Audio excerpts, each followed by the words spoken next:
El Teatro Romano de Guadix se construyó en una zona encharcada y está organizado en dos alturas que aprovecharon el desnivel de la zona. Estas dos partes estaban divididas por la Scaenae Frons, que era la fachada por donde entraban los actores. Para los cimientos de esta se colocaron sillares en las caras del muro y el interior se rellenó con Opus Caementicium. De esta parte solo se conserva la base, ya que el suelo por el que circulaban los actores está arrasado medio metro.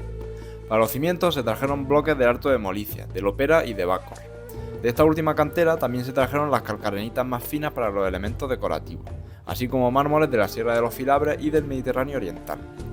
El Proscaenium era la escena sobre la que se actuaba.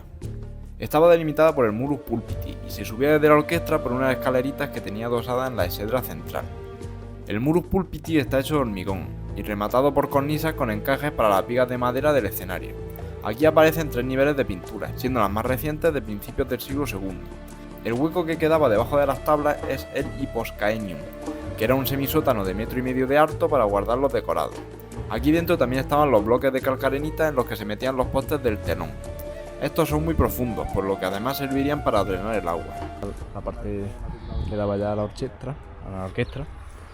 Y aquí están los huecos donde se metían los postes para el tema del telón. Además, como veis, están llenos de agua y también son bastante profundos, servían también para drenar el agua. Detrás de la escena había una galería porticada con 10 columnas, el Poscaenium.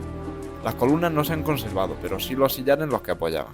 A los lados del escenario estaban los vestíbulos, a los que se accedía desde la calle. La orquestra tenía un diámetro de casi 20 metros. Se construyó sobre una capa de medio metro de piedras que filtraba el agua hacia una galería de drenaje situada en el aditu occidental. Primero se hizo una que se quedó pequeña y después se tuvo que hacer otra bastante más grande, de 1,82 metros de altura. Bueno, pues ahora mismo estamos en el Aditus, que es la entrada principal al teatro. El teatro, ahí en la orquesta, estaba en principio todo lleno de agua, que lo que hacen es llenarlo con piedras del tamaño de un puño más o menos, y esas piedras lo que hacen es ir drenando el agua hacia aquí.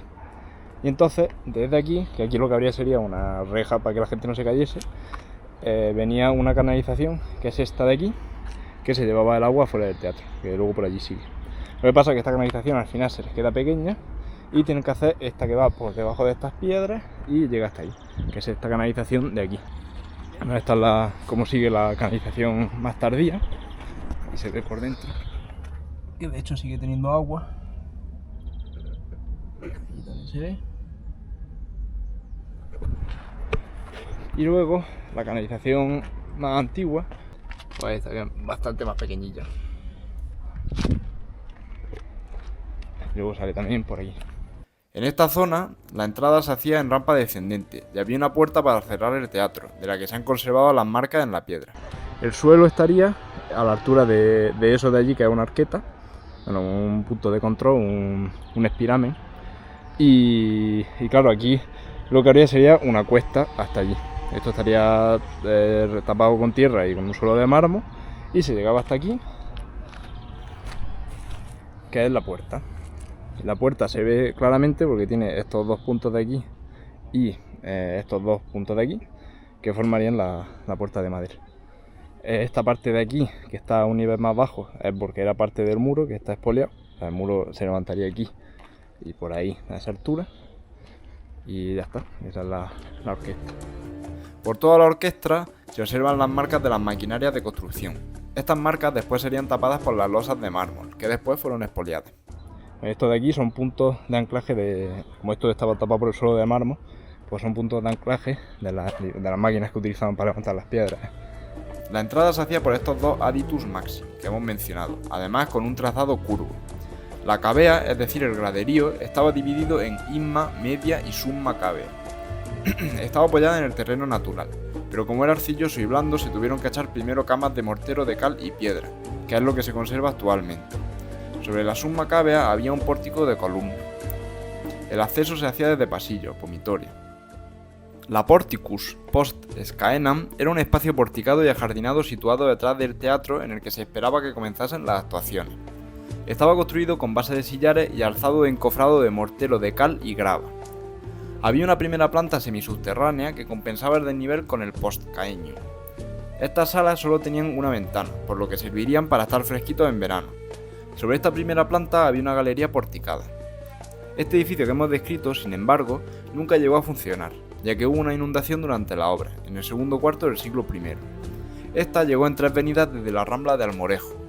Pilló con muchas cosas a medias, como por ejemplo la jamba de acceso a los jardines de la zona occidental, que tiene colocados los sillares pero que están sin labrar. Aquí se ve parte del arco y las piedras ahí abajo, no sé si se ve de aquí, pero están todavía sin tallar, porque la inundación fue justo cuando se estaba terminando la obra. Y esto ya pues todo el jardín, justo que ahora está inundado también. Además han aparecido partes de andamios de madera, restos de poleas, agujas de encofrado. En lugar de sacar todo el barro que había inundado la primera planta, se decidió echar un nivel de compactación sobre los lodos para hacer los jardines a una cota más alta. Para esto se utilizaron detritus de los sillares que se tallaban allí mismo, así como basureros de cerámica. La galería superior seguía funcionando, conectada al postcaeño. A principios del siglo II se construyó junto al muro del postcaeñum, sobre los lodos, un canal. Para el mismo primero se colocó una plataforma empedrada, sobre la que se apoyó también el muro lateral.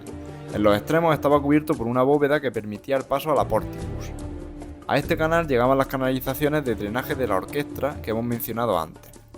En el siglo III se construyó, adosado al canal, un molino de harina.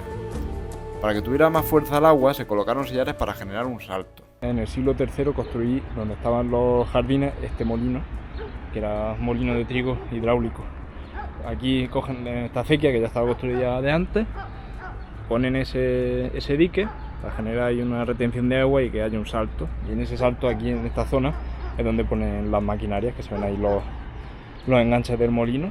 Está aquí un nivel más bajo y luego esa ya sería la sala donde trabaja el propio molino, ¿no? la de molienda. Y aquí tiene las escaleras para la siguiente planta.